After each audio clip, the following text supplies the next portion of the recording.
Faut-il avoir peur de la dette? C'est la peur du moment. 1000 milliards de mille sabords. C'est le titre cet après-midi d'un article du Monde. Pour l'Institut Montaigne, la vraie austérité viendra après le budget 2026. Et pour tenir ses engagements, la France doit réduire son déficit de 140 milliards d'euros d'ici à 2029, selon le cercle de réflexion libérale, dit le journal Le Monde. Alors les chiffres sont impressionnants, effrayants, culpabilisants même. Ils sont impressionnants. Plus de 3000 milliards d'euros, près de 120% du PIB. Effrayant. Un pays en faillite qui ne pourra bientôt plus payer ses intérêts. Culpabilisant. Un héritage empoisonné pour les générations futures. Mais les solutions sont radicales. Il faut annuler la dette pour les uns. Il faut gérer le budget en bon père de famille pour les autres. Il faut faire payer les riches pour les plus déterminés. Il faut arrêter de dépenser ce pognon de dingue pour les plus disruptifs. Il faut surtout prendre la dette pour ce qu'elle est, nous dit Jean-Noël Vieille, qui nous propose de replacer la dette dans son contexte économique global, de dépasser la stricte comptabilité budgétaire et de questionner les fondements du discours dominant.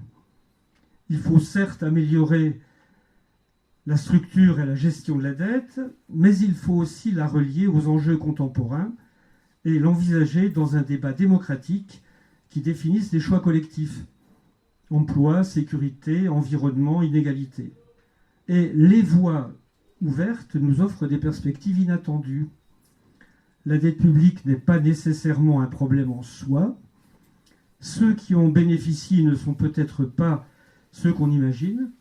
Et les générations futures ne sont pas nécessairement sacrifiées, à condition de se poser les bonnes questions. C'est ce que fait Jean-Noël dans son ouvrage paru en avril 2025 à l'Harmattan, qui sera à votre disposition à la sortie du débat au prix public de 24 €. EPI est une association qui est gérée en bon père de famille, qui vit des cotisations de ses membres et des modestes oboles des participants. Donc il y a des inscriptions possibles toujours à EPI et puis un chapeau évidemment à la sortie accompagné de la vente du livre de Jean-Noël. Mais qui est Jean-Noël Vieille et pourquoi est-il là? C'est Maurice qui est à l'origine de son invitation. Voilà pourquoi je lui passe d'abord le micro. Oui. Bon, on se connaît depuis très longtemps, Jean-Noël et moi. Je l'ai eu comme étudiant en prépa HEC en 77-78, hein, c'est ça. Et puis, on a un autre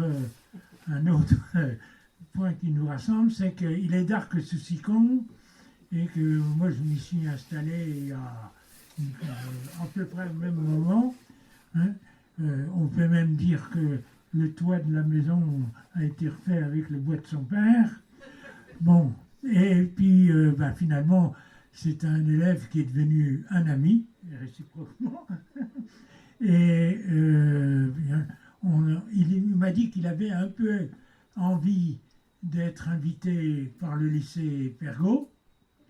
Et j'ai donc rencontré mes successeurs. Et cet après-midi, il a pu faire une conférence aux étudiants de deuxième année sur le même thème.